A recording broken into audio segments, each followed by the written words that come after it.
Soviets use the phrase ideological subversion. What do they mean by it? Ideological subversion is the process which is legitimate, overt, and open. You can see it with your own eyes. All you have to do, all American mass media has to do, is to unplug their bananas from their ears, open up their eyes, and they can see it. There is no mystery. There is nothing to do with espionage. I know that espionage intelligence gathering looks more romantic. It sells more deodorants through the advertising, probably. That's why your Hollywood producers are so crazy about James Bond type of thrillers. But in reality, the main emphasis of the KGB is not in the area of intelligence at all.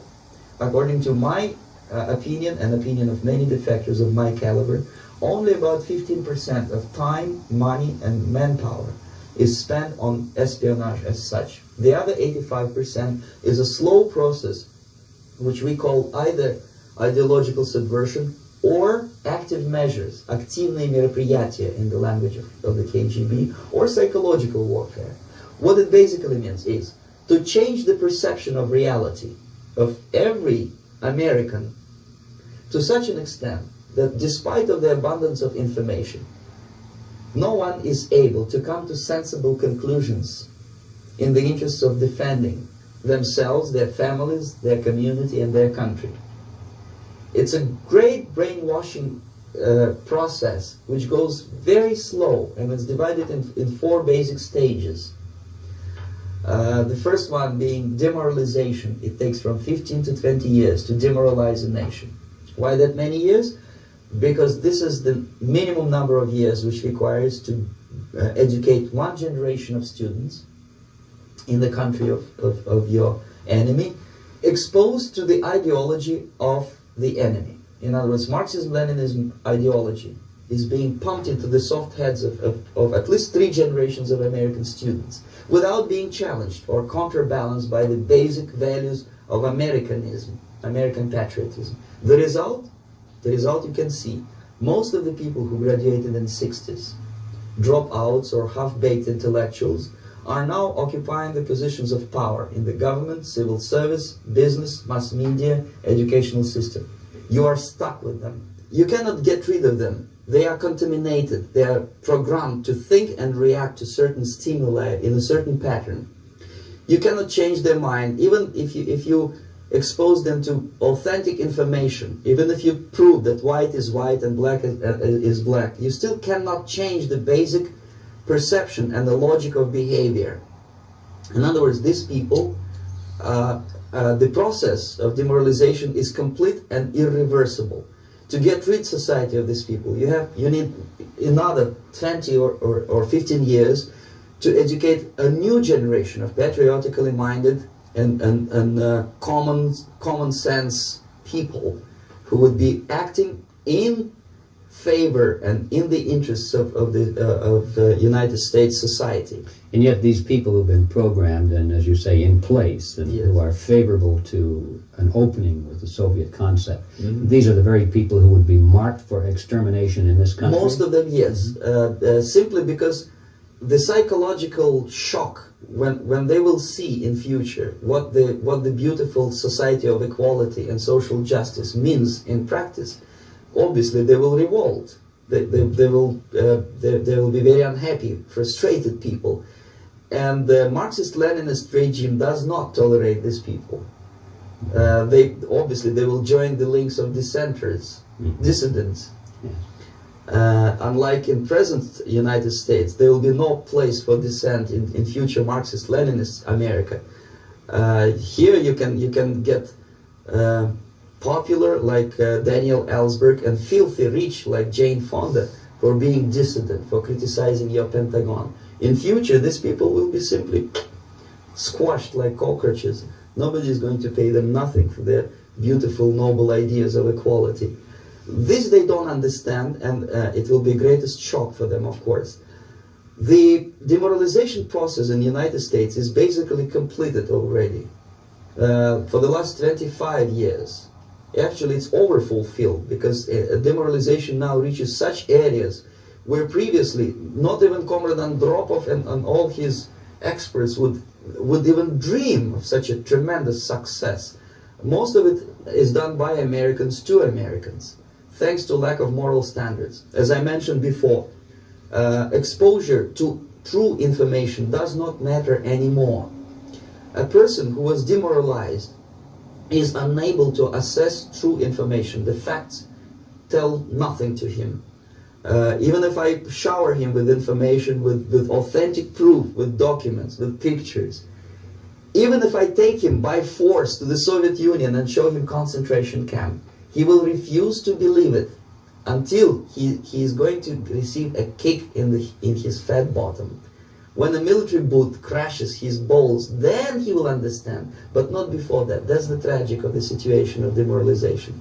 So basically America is stuck with demoralization, and unless, even if you start right now, here, this minute, you start educating new generation of Americans, it will still take you 15 to 20 years to turn the tide of ideological perception of reality back to normalcy and patriotism. The next stage is destabilization. This time, subverter does not care about your ideas and the patterns of your consumption. Whether you eat junk food and get fat and flabby, it doesn't matter anymore. This time, and it takes only from 2 to 5 years to destabilize a nation, what matters is essentials: economy, foreign relations, defense systems. And you can see it quite clearly that in some areas, in such sensitive areas as defense and economy, the influence of Marxist-Leninist ideas in the United States is absolutely fantastic. I could never believe it 14 years ago when I landed in this part of the world that the process will go that fast. The next stage, of course, is crisis. It may take only up to 6 weeks to bring a country to the verge of crisis. You can see it in Central America now. And after crisis, with a violent change of power, structure, and economy, you have so-called the period of normalization. It may last indefinitely. Normalization is a cynical expression borrowed from Soviet propaganda. When the Soviet tanks moved into Czechoslovakia in '68, Comrade Brezhnev said, "Now the situation in brotherly Czechoslovakia is normalized." This is what will happen in the United States if you allow all these schmucks to bring the country to crisis, to promise people all kind of goodies and the paradise on earth, to destabilize your economy, to eliminate the principle of free market competition, and to put a big brother government in Washington, D.C., with benevolent dictators like Walter Mondale, who will promise lots of things, never mind whether the promises are fulfillable or not. He will go to Moscow to kiss the bottoms of new generation of Soviet assassins, never mind. He will create false illusions that the situation is under control. Situation is not under control. Situation is disgustingly out of control. Most of the American politicians, media, and educational system trains another generation of people who think they are living at a peacetime. False. United States is in the state of war, undeclared total war against the basic principles and the foundations of this system. And the initiator of this war is not Comrade Andropov, of course. It's the system. However ridiculous it may sound, the world communist system or the world communist conspiracy, whether I scare some people or not, I don't give a hoot. If you are not scared by now, nothing can scare you. But you don't have to be paranoid about it. What actually happens now, that unlike myself, you have literally several years to live on unless the United States wake up.